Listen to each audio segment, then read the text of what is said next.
it's very hard to be empathetic and kind to somebody acting that way towards you. But like you said, sometimes too, just being like, you know what, I wish you the best and ignoring them is better than engaging with a man like that. Because what I've learned too as a woman is that you cannot fight anger with anger. You can't fight fire with fire. There needs to be empathy for these guys. As vile as they are, to a degree, they're victims as well. They victimize people, but they are also victims because they're brainwashed. But yeah, but the social media was a big thing because that's where you're comparing yourself to each other and and it ties into the bullying and the lack of confidence thing. Yeah. But you're right that people need more empathy. I did a TikTok on something different. Yeah. But talking about this and when we were talking about the empathy for these boys and men, I brought up that as a woman, it's hard sometimes. Yeah. When men talk to you so hatefully in the comments or to your face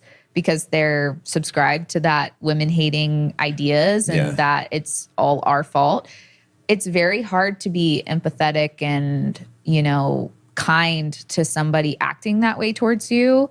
But like you said, sometimes too, just being like, you know what, I wish you the best and ignoring them is better than engaging with a man like that. Because what I've learned too as a woman is that you cannot fight anger with anger. You can't fight fire with fire. Right. And especially with men. You cannot have a man understand what you're talking about by also being angry back towards him. No.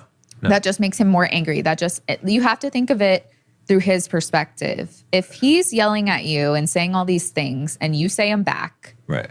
You've just proved his point in his mind that women are horrible. Yeah, exactly. And so he's going to double down even more. And like you said, maybe even go even more into the violent area. Right. And so I'm not saying just allow men to act this way, but you should not engage, or you can say, I'm sorry, for whatever you're going through, because anybody who's acting out in anger is going through something, or they have some sort of fear, like I mentioned in the beginning, that is stemming this anger, and then ignore them and block them or whatever you need to do.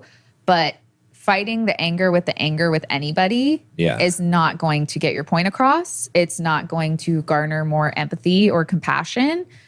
And I think also some of the men that are angry need to realize this too. Like, I'm not expecting them to change their behavior. Yeah. But like in the TikTok that I made, people want empathy and compassion and they don't give it. Right. Exactly. And I'm not saying you have to give it in order to get it.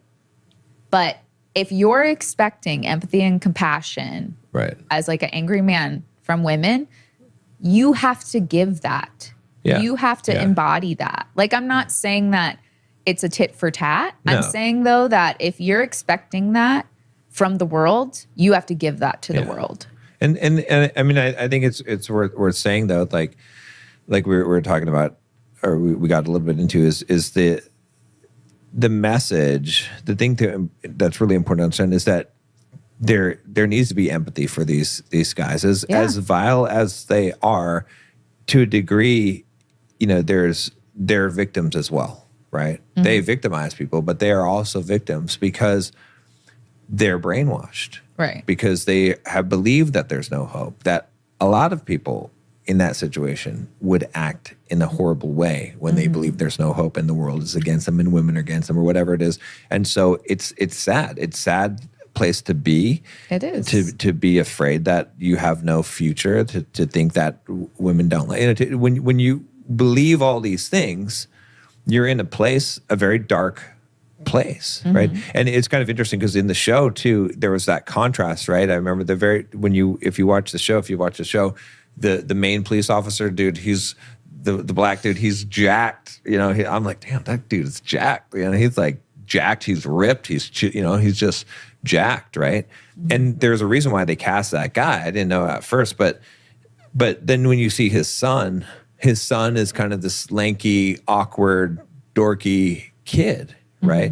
And it's like the father doesn't understand that boy's struggle. He doesn't even have any clue, right? Even one of the other kids, he interviews him and he's like, I bet you're popular in high school. And he's like, I did well, I did for my, the kid actually tricked him into what he was trying to get from him, which was, I didn't see it at the time, but now looking back on it, that kid tricked him because he wanted him to prove his point that he was an incel. Right. And he did. He took the bait because his pride that, even though that guy was one of the good characters he took the bait. His pride, his ego bragged a little bit about the thing, which was the thing. But the thing to understand is that that's how they're viewing the world, is they're like, oh, wow, these other people are the haves and I'm the have not. Right. And it is really a sad place. So these guys that are acting out, that are, whatever, the Andrew Tate or whatever they're following, and they're saying these nasty things towards women, we're not going to solve the problem by attacking them and telling them they're bad people. They're doing bad things. They're not bad people. They're doing bad things. And that, the way we solve that problem is by having empathy for them and saying that there's a reason why you're doing this, and we're not going to attack you. I want to show you a better way. I want to give you hope, to give these people hope, and to help them to rehabilitate, to see that life is not futile, because and to really understand what their actual struggles are. Because I think a lot of people did, and the reason why the whole Andrew Tate thing became very popular and why so many young men still follow him is because he understands them. That's what they feel like. They feel like he understands the struggle that they're facing, and they feel alienated because everyone looks down on them. They're like, oh yeah, you guys suck. You guys are horrible. You're just toxic masculinity, whatever. And so it reinforces this message that leads them to these cult leaders that teach them the wrong thing, because they're the only ones who understand them. Right. If we in general become, society at large becomes the ones who understand them, then they're not going to turn to the, you know what I mean? Like that's the problem. It's just like you said about what we teach our daughter is like, hey, even if you're at a party and you're drinking alcohol, even though you're not supposed to, and we don't drink alcohol, you can call us. That's the empathy. That's the understanding. That's the creating it where you're not bad, you're not wrong.